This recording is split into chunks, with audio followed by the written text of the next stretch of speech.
Hi friends, കല്ലൂസ് സൈഡിലേക്ക് എല്ലാവർക്കും സ്വാഗതം.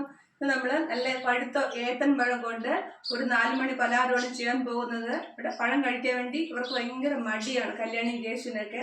അതുകൊണ്ട് അവർക്ക് ഇഷ്ടപ്പെടുന്ന രീതിക്ക് ചെറിയൊരു ഐറ്റം പലഹാരം നമുക്ക് ചെയ്ത് കൊടുത്ത് നോക്കാം. അതിനുവേണ്ടി നമുക്ക് നല്ല പഴുത്ത 2 ഏത്തൻ പഴം നോക്കി എടുത്ത് വെച്ചിട്ടുണ്ട്. അതിലോട്ട് ഇടാൻ വേണ്ടി പഞ്ചസാര, നല്ല വറുത്ത റവ, തേങ്ങ ചിരി വെച്ചിട്ടുണ്ട്. പിന്നെ 2 ഏലക്ക നമ്മൾ തല്ലി വെച്ചിട്ടുണ്ട്. നെയ്യ് ആവശ്യത്തിന് വേണം. നല്ല പഴുത്ത പഴമാണ് നല്ലത്. ഇത് നമുക്കിനി നമ്മൾ ശർക്കര വരട്ടിക്ക കരിയില്ലേ, അതുപോലെ അരിഞ്ഞിടാം. ഇതിനെല്ലാം ചെറിയ ചെറിയ പീസുകളായിട്ട് അരിഞ്ഞിടാം. നമ്മൾ ഇത് ഫ്രൈ പാൻ ചൂടാക്കാൻ വെച്ചിട്ടുണ്ട്. അതിലോട്ട് 1 ടീസ്പൂൺ നെയ്യ് ഒഴിച്ച് കൊടുക്കാം. ഇതിലോട്ട് നെയ്യ് ചൂടായിട്ടുണ്ട്. നമുക്ക് നെയ്യിലോട്ട് എടുത്ത് വെച്ചിരിക്കുന്ന പഴം ഇട്ട് കൊടുക്കാം. ഇതൊന്ന് നെയ്യിലിട്ടൊന്ന് വരട്ടിയെടുക്കണം.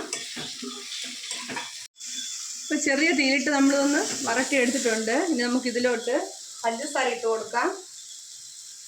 2 ടേബിൾ സ്പൂൺ പഞ്ചസാര ഇട്ട് കൊടുക്കാം. നമ്മൾ 2 ടീസ്പൂൺ പഞ്ചസാര ഇട്ട് കൊടുത്തത്. ഇനി അതുപോലെ തന്നെ നമുക്ക് 3 ടീസ്പൂൺ തേങ്ങ ഇതിലോട്ട് ഇട്ട് കൊടുക്കാം.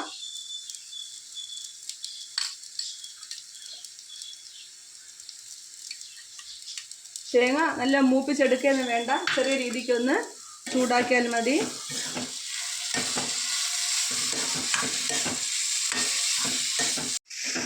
നമ്മൾ ഗ്യാസ് ഇപ്പോൾ തൽക്കാലത്തേക്ക് ഓഫ് ചെയ്തിട്ടാണ്. അതിലോട്ട് നമ്മൾ 1 കപ്പ് റവ എടുത്ത് വെച്ചിട്ടുണ്ട്. അതിൽ 1/2 കപ്പ് തട്ടി കൊടുക്കാം. ആവശ്യമുണ്ടെങ്കിൽ നമുക്ക് 2 തട്ടി കൊടുക്കാവുന്നതാണ്. ഏലക്ക പൊടിച്ച് വെച്ചിട്ടുണ്ട്.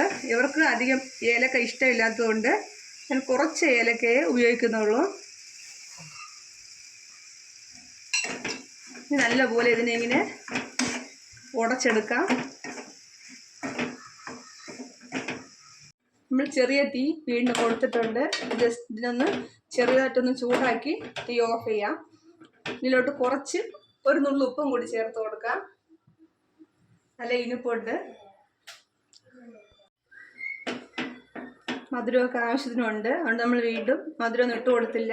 നമ്മൾ റവയും 1 കപ്പിൽ ഇത്രയും റവ നമുക്ക് ബാക്കിയാണ്. ഇതൊന്ന് ചൂടാക്കി ഗ്യാസ് ഓഫ് ചെയ്തിടാം. ചെറിയ രീതിക്കൊന്ന് ചൂടായിട്ടുണ്ട്. ഇനി ഓഫ് ചെയ്തിടാം. ഇത് തണുത്തതിന് ശേഷം നമുക്കിത് ബോളായിട്ട് പിടിച്ചെടുക്കാം. നല്ലപോലെ തണുത്തിട്ടുണ്ട്. ഇപ്പം നമുക്കിതിനെ നമ്മൾ ഇഷ്ടത്തിനനുസരിച്ച് ഉരുട്ടിയെടുക്കുകയോ കട്ലറ്റ് പോലെ നമ്മൾ ആ ഒരു ഷേപ്പിലെടുക്കുകയോ എങ്ങനെ വേണോ നമ്മളെ ഇഷ്ടത്തിന് ചെയ്യാം. ഒരുപാട് വലുപ്പത്തിലാക്കാതിരിക്കുകയാണ് നല്ലത്, കാരണം ഉള്ളു വേവില്ല. അതുകൊണ്ട് ഞാനിപ്പം ഇങ്ങനെയാണ് ഉപയോഗിക്കുന്നത്.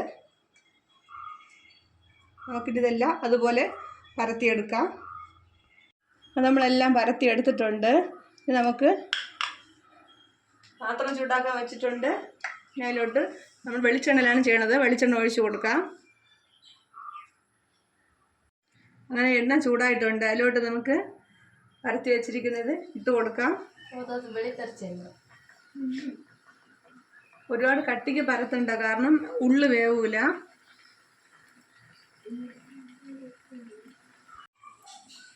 അങ്ങനെ നമ്മൾ പലഹാരങ്ങളും തയ്യാറായിട്ടുണ്ട്.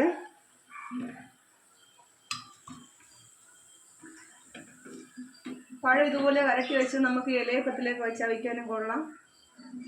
വെറുതെ വരട്ടിയിട്ട് പഞ്ചസാരയൊക്കെ ഇട്ട് കൊടുത്താലും പിള്ളേർ കഴിക്കും. നമ്മൾ 4 മണി പലഹാരങ്ങൾ ഉണ്ടായി തീർന്നിട്ടുണ്ട്. അപ്പോൾ ഇത് ചെയ്തുകൊണ്ടിരുന്നപ്പോൾ ഇതിനെ ടേസ്റ്റ് ചെയ്യാൻ വേണ്ടി കല്യാണി വന്നിരിക്കുകയായിരുന്നു. അങ്ങനെ എണ്ണയൊക്കെ തെറിച്ച് എണീറ്റ് പോയതാണ്. എനിക്ക് എടുത്തോ, കഴിച്ചു നോക്ക്. കല്യാണിക്കാണ് ഇവിടെ പഴം കഴിക്കാൻ നല്ല മടി. ചൂടാ, തണുത്ത് നോക്കി എടുത്ത് കഴിക്കുക. ഇത് തണുപ്പ്. നല്ല മധുരമുണ്ട് പഞ്ചസാര ഇട്ടത്. അപ്പോൾ ഈ വീഡിയോ ഇഷ്ടമായിട്ട് നിങ്ങൾ എല്ലാവരും ലൈക്ക് ചെയ്യണം, ഷെയർ ചെയ്യണം, സബ്സ്ക്രൈബ് ചെയ്യണം, സപ്പോർട്ട് ചെയ്യണം. Okay, thank you.